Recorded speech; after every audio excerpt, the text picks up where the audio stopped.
Facebook অ্যাডের ক্ষেত্রে আমরা সাধারণত দুটি বিষয় বা দুটি পার্ট স্কিপ করে যাই। কোন দুটি পার্ট? একটি হচ্ছে এবি টেস্ট আর একটি হচ্ছে অ্যাডভান্টেজ ক্যাম্পেইন বাজেট। তো এই দুটি অংশ স্কিপ করে যাওয়ারও বেশ কিছু কারণ রয়েছে, কারণ আমরা হয়তোবা এই দুটি বিষয় সম্পর্কে অনেকেই জানি না বা এই দুটি বিষয়কে অ্যাপ্লাই করতে চাই না। তো এই অ্যাডভান্টেজ ক্যাম্পেইন বাজেট আজকে যেহেতু ভিডিওর মূল বিষয়বস্তু, আমরা চেষ্টা করব এই বিষয়টি কেন অ্যাপ্লিকেবল হওয়া উচিত বা কেন অন করা উচিত, কেন অন করা উচিত নয় সে বিষয় সম্পর্কে জানতে, বা অন করলে কি সুবিধা হয় কি অসুবিধা হয় সে বিষয়গুলো ইন ডিটেইল জানার ট্রাই করব। এখানে দুটি চিত্র রয়েছে সাইড বাই সাইড, এবং দুটি চিত্রই কিন্তু মোরালেস দেখতে একই রকম। Campaign budget optimisation, campaign budget optimisation. এখানে প্রত্যেকটা ক্যাম্পেইনের জন্য 3টা করে অ্যাড সেট রয়েছে, এবং প্রত্যেকটা অ্যাড সেট যদি আপনারা খেয়াল করেন বাঁদিকে প্রত্যেকটা অ্যাড সেটের বাজেট কত? $20। এবং ডান সাইডে যদি আমরা খেয়াল করি সেক্ষেত্রে ডান সাইডে আমরা দেখতে পাচ্ছি যে 3টা অ্যাড সেট রয়েছে, কিন্তু বাজেট দেওয়া রয়েছে ক্যাম্পেইন পর্যায়ে। অর্থাৎ আমরা জানি যে দুভাবে মূলত বাজেট দেওয়া যায় ফেসবুক অ্যাডভার্টাইজমেন্টের ক্ষেত্রে। একটি হচ্ছে ক্যাম্পেইন পর্যায়ে বাজেট, আরেকটি হচ্ছে অ্যাড সেট পর্যায়ে বাজেট। আমরা বাম দিকে যেটি দেখছি সেটি হচ্ছে অ্যাড সেট পর্যায়ে বাজেট। অর্থাৎ এই বাজেটটি কিন্তু এই যে অ্যাডভান্টেজ ক্যাম্পেইন বাজেট নয়, অ্যাড সেট বাজেট। অর্থাৎ প্রত্যেকটা অ্যাড সেটের জন্য আলাদা আলাদা করে $20 দেওয়া হয়েছে। রেজাল্ট কি হলো? আমরা যদি একটু রেজাল্টের দিকে তাকাই তাহলে দেখুন প্রথম যে অ্যাড সেট রয়েছে সেটা ধরে নিলাম আমরা এখানে 10টা সেল এসেছে। দ্বিতীয় যেটি রয়েছে সেটি যেহেতু সবার চেয়ে বড়, আমরা ধরে নিচ্ছি এখানে 15টা সেল হয়েছে। এবং তৃতীয় যেটা এটি সবার চেয়ে ছোট, সো এখানে আমরা ধরে নিলাম 6টা সেল হয়েছে। এখন বিষয় হলো প্রত্যেকটা অ্যাড সেটের বাজেট $20 হওয়াতে ফেসবুক কিন্তু এই $20 বাইরে যেতে পারছে না, এবং তার মধ্যে থেকেই যে পারফরমেন্সটা হচ্ছে সেটাকে সে সেভাবেই কন্টিনিউ করছে। আচ্ছা, পরবর্তী যে ছবিটি রয়েছে এখানে যদি আমরা খেয়াল করি সেখানে ক্যাম্পেইন পর্যায়ে বাজেট দেওয়া হয়েছে, এবং আমরা প্রথম যে অ্যাড সেট রয়েছে সেটা রেজাল্ট যদি খেয়াল করি আমরা ধরে নিচ্ছি এখানে সেল হয়েছে 4টি। এরপর দ্বিতীয় যে অ্যাড সেট রয়েছে সেখানে দেখতে পাচ্ছেন যে এই অংশটি বেশ বড়, অর্থাৎ আমরা ধরে নিলাম এখানে সেল হয়েছে 20টা। এবং পরবর্তী যেটি সেটিতে আমরা ধরে নিচ্ছি যে সেল হয়েছে 10টি। যদি তাই হয় এখানে একটা জিনিস খেয়াল করুন, এখানে স্পেন্ড হয়েছে কত? $27, এখানে স্পেন্ড হয়েছে $18, এবং এখানে স্পেন্ড হয়েছে $15। আমাদের বাজেট কত ছিল ক্যাম্পেইন পর্যায়ে? $60। অর্থাৎ ফেসবুক এখানে সেল বেশি হচ্ছে বিধায় সে কিন্তু বাজেট বেশি করে দিয়েছে। এখন এটা খুবই ক্লিয়ার যে আপনি যদি ক্যাম্পেইন বাজেট অপটিমাইজেশনে ক্যাম্পেইন পর্যায়ে বাজেট দেন, অর্থাৎ এখানে বাজেট দেন এই যে অ্যাডভান্টেজ ক্যাম্পেইন বাজেট, তাহলে কি করবে? তাহলে সেলস বাড়ার সাথে সাথে অর্থাৎ যে অ্যাড সেট ভালো পারফর্ম করবে সেখানে কিন্তু ফেসবুক অটোমেটিক বাজেট বাড়িয়ে দিবে। ফেসবুক এআই এটি ডিটেক্ট করে যে কোন অ্যাড সেট ভালো পারফর্ম করছে এবং সে সেখানে বাজেটকে বাড়িয়ে দেয়। আর বাকি যে অ্যাড সেট গুলো ভালো পারফর্ম করছে না সেখানে সে বাজেট কমিয়ে দেয়। অ্যাড সেট পর্যায়ে কখন বাজেট দিতে হয় এবং ক্যাম্পেইন পর্যায়ে কখন বাজেট দিতে হয় এগুলি নিয়ে কিন্তু প্রচুর অ্যানালাইসিস করতে হবে, এবং আপনার ক্যাম্পেইন যখন আপনি রান করবেন তখন সেটি অ্যাড সেট পর্যায়ে বাজেট দিবেন নাকি ক্যাম্পেইন পর্যায়ে বাজেট দিবেন এটা কিন্তু আপনাকে নির্ধারণ করতে হবে। অ্যাডভার্টাইজমেন্টের ক্ষেত্রে আমরা অনেক সময় এই যে এবি টেস্ট এটাকে কখনোই অ্যাপ্লাই করি না, ম্যাক্সিমাম ক্ষেত্রে কিন্তু এটাকে অ্যাপ্লাই করা হয় না, কিন্তু আপনি এবি টেস্টটা কিন্তু এই অ্যাডভান্টেজ ক্যাম্পেইন বাজেটের সাথেও করতে পারেন।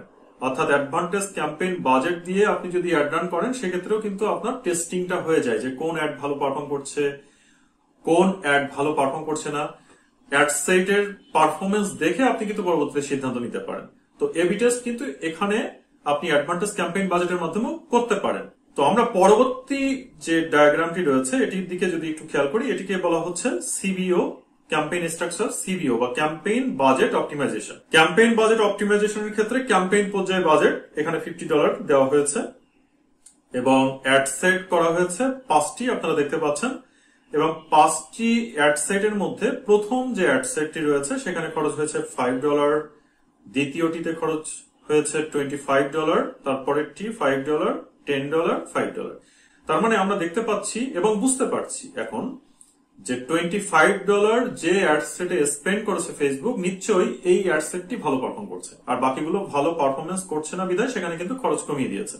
যে ফেসবুক নিজে নিজেই সিদ্ধান্ত নিতে পারে যে কোন অ্যাড সেটটি ভালো পারফর্ম করছে সে সেখানে অটোমেটিক বাজেট বাড়িয়ে দেয়।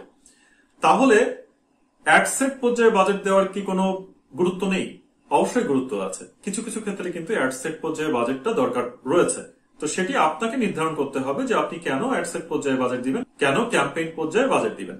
এনিওয়ে, আমরা যদি আরো একটি চিত্র এখানে দেখি তাহলে বিষয়টি একদম ক্লিয়ার হয়ে যাবে। আমার বিশ্বাস আপনারা ক্লিয়ার হবেন।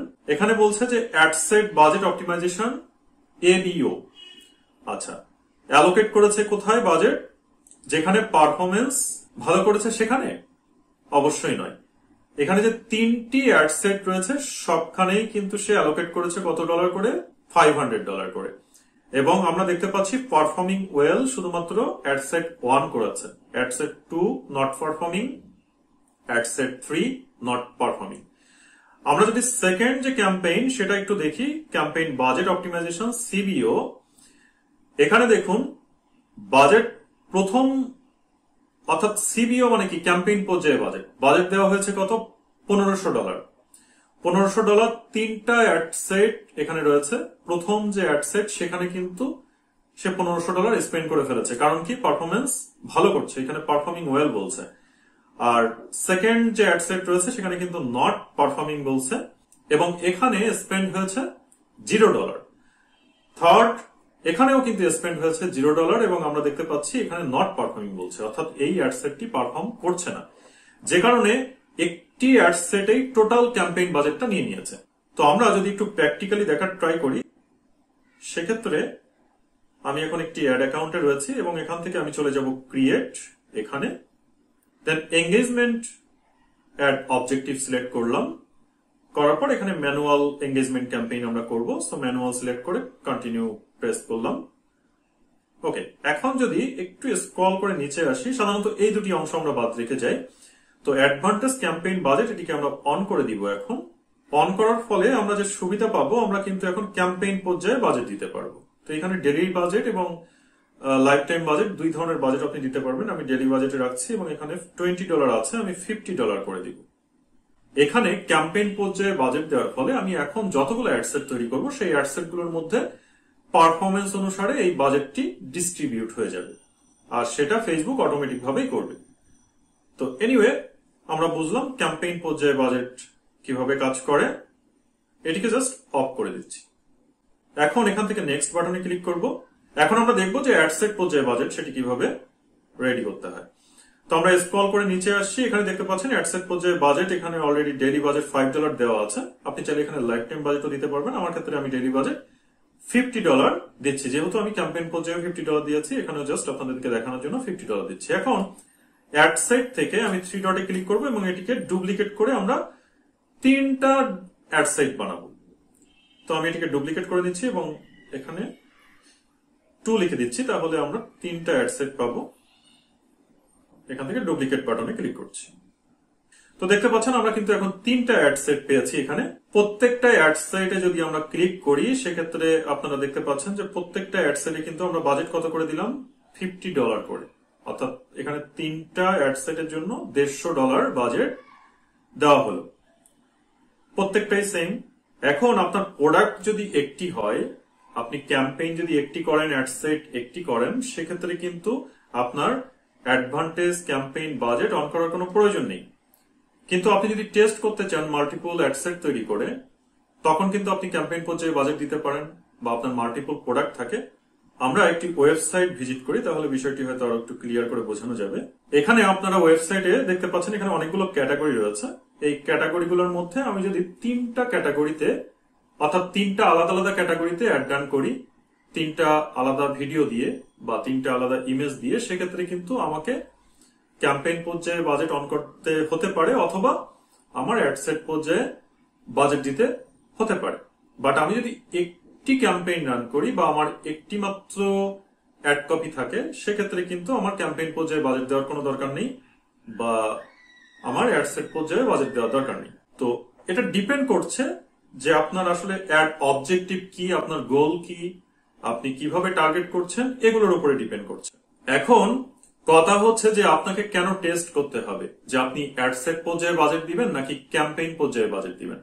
টেস্ট করার অনেকগুলো কারণ রয়েছে, কারণ আপনি টেস্ট করার মাধ্যমে কিন্তু জানতে পারবেন যে কোন ক্যাম্পেইনটি আসলে উইনিং হচ্ছে, বা আপনার জন্য কোনটি ভালো পারফর্ম করছে। আজকের ভিডিওটি শেষ করব, কিন্তু তার আগে একটা মেসেজ যে কত পরিবর্তন আনতে পারে, অর্থাৎ একটা রাইট মেসেজ বা একটা রাইট ক্যাম্পেইন যে আসলে কতটা পরিবর্তন আনতে পারে একটা ব্যবসার ক্ষেত্রে, বা একটা ওয়ার্ড একটা প্রোডাক্ট সেলের ক্ষেত্রে যে কতটা গুরুত্বপূর্ণ সেটি একটু বোঝানোর চেষ্টা করবো একটা ভিডিওর মাধ্যমে। আর এই ভিডিওটির মধ্য দিয়েই শেষ হয়ে যাবে আজকে আমার এই ভিডিওটি। আপনারা দেখতে পাচ্ছেন একজন অন্ধ ভিক্ষুক বসে আছে এবং সে যে পাত্রটি নিয়ে ভিক্ষা করছে সেটি খালি, এবং আশেপাশে পথচারীরা কিন্তু তার সামনে দিয়ে হেঁটে যাচ্ছে, কেউ ভিক্ষা দিচ্ছে না। এমন অবস্থায় আপনারা দেখতে পাচ্ছেন একটি মেয়ে, ইয়াংগেস্ট একজন মেয়ে, সে ভিক্ষুকটাকে ক্রস করে যেতে চেয়েছিল, বাট ফিরে এসে তার সাইনবোর্ডটি হাতে তুলে নিল এবং উল্টো পাশে সে কিছু একটা লিখছে। তো লিখে সে ভিক্ষুকের পাশে রেখে গেল, এবং এইটা লেখার পরে একটা মিরাক্কেল হলো, দেখুন যেই হেঁটে যাচ্ছে সেই কিন্তু ভিক্ষুকটাকে ভিক্ষা দিচ্ছে, এবং পাত্রটি এক পর্যায়ে ভরে যাওয়ার মতো অবস্থা হয়েছে। তো পরের দিন আবার ওই মেয়েটা আসলো এবং ভিক্ষুক আবিষ্কার করলো যে এই মেয়েটি গতদিন আমার সাইনবোর্ডে কিছু একটা লিখেছিল। তো তার কিউরিসিটি মন থেকে সে জিজ্ঞাসা করলো, তুমি এমন কি লিখেছিলে যে সবাই আমাকে ভিক্ষা দিল? এখন মেয়েটা বলছে যে আমি তুমি যে জিনিসটা লিখেছো সেই জিনিসটাই লিখেছি, কিন্তু ডিফারেন্ট ভাবে লিখেছি। কিভাবে লিখেছে আমরা নিশ্চয়ই দেখতে চাই। যে এমন কি লিখলো, ভিক্ষুকের পাত্রটা ফুলফিল হয়ে গেল। দেখুন কি লিখেছে, দেখুন লিখেছে, it's a beautiful day and I can not see it. Same কথা সে কিন্তু একটু ডিফারেন্ট ভাবে লিখেছে, বিধায় দেখুন কি পরিমাণ তার ভিক্ষা এসেছে। তো আপনি সেম জিনিসটা যদি একটু ডিফারেন্ট ভাবে ভাবেন বা ডিফারেন্ট ভাবে চিন্তা করেন, হয়তো আপনার প্রোডাক্ট সেল বা সার্ভিস সেলের ক্ষেত্রে সেটা একটা অগ্রণী ভূমিকা রাখতে পারে। আশা করছি ভিডিওটি আপনাদের জন্য হেল্পফুল হবে। যদি ভালো লাগে অবশ্যই ভিডিওটি একটি লাইক করবেন, বন্ধুদের মাঝে ভিডিওটি শেয়ার করে দিবেন। চ্যানেলে প্রচুর পরিমাণে ফেসবুক মার্কেটিং রিলেটেড ভিডিও রয়েছে। আপনি নতুন দর্শক হয়ে থাকলে রিকোয়েস্ট করবো চ্যানেলটি ঘুরে আসুন, হয়তোবা যে কোনো ভিডিও আপনার জন্য ইফেক্টিভ হতে পারে। আপনি নতুন দর্শক হয়ে থাকলে রিকোয়েস্ট থাকবে চ্যানেলটি সাবস্ক্রাইব করে পাশে থাকা বেল আইকনটি অন করে রাখা, তাহলে পরবর্তীতে যে কোনো নতুন ভিডিও আপলোড করলে আপনারা নোটিফিকেশন পেয়ে যাবেন। দেখা হবে পরবর্তীতে অন্য কোনো নতুন ভিডিও নিয়ে। তত সময় ভালো থাকুন, সুস্থ থাকুন। Thank you very much.